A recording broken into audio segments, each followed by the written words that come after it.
Those of us living here then will never forget that weekend. Southern Californians were terrified by the news of what happened up this driveway that Friday night. Who could have done this, we wondered, and why? The most frightening question was, who would be next? Veteran police officers were shaken by what they found in the posh Benedict Canyon home.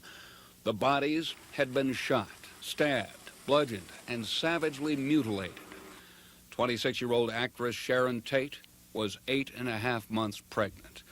Among Tate's murdered house guests were noted hairstylist Jay Sebring, coffee heiress Abigail Folger, and her Polish boyfriend Wojtek Frykowski. On the walls, written in blood, the words "Death to Pigs" and "Helter Skelter." Stephen Parent, a friend of the caretaker, was killed as he tried to drive away in his car. Then, the next night, it happened again.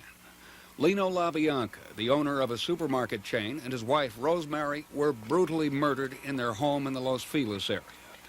The bloody weekend of murder stunned the nation and gripped Los Angeles with fear. 2 months later, in NYO County, more than 200 miles north of Los Angeles, 2 young girls appeared on the side of a road, flagged down sheriff's deputies, and asked for help to get away from what they called the Manson family. Deputies raided the Barker Ranch in a remote area near the Death Valley National Monument. 24 people living as hippies were taken into custody and questioned. Finally, on December 1st, after 8,750 hours of police work, Chief Ed Davis announced the case was solved. One of the most bizarre crimes in history became even more so. The killers were young women from middle-class families. And there was Charles Watson, supposedly an all-American boy from Texas. The leader of the family of murderers was a 34-year-old ex-con named Charles Manson, a kind of guru who looked like a peace-loving hippie but idolized Adolf Hitler.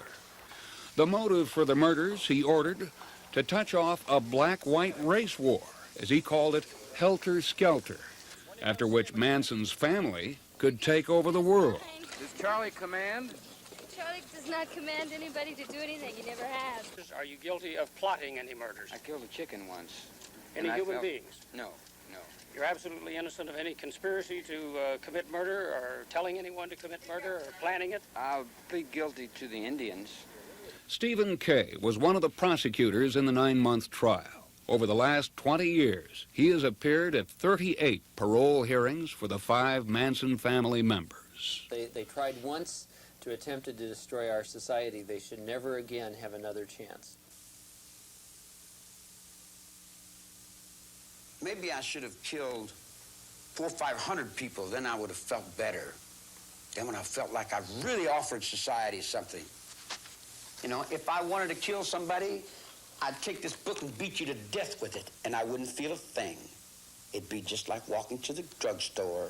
He is a very, very dangerous man. He's probably the best advertisement for the death penalty that we have, because as long as that man is alive, he has the ability to control and influence other people, and he is a great danger.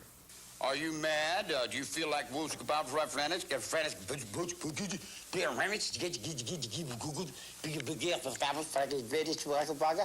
The next parole hearing for Charles Manson is scheduled for February 1992.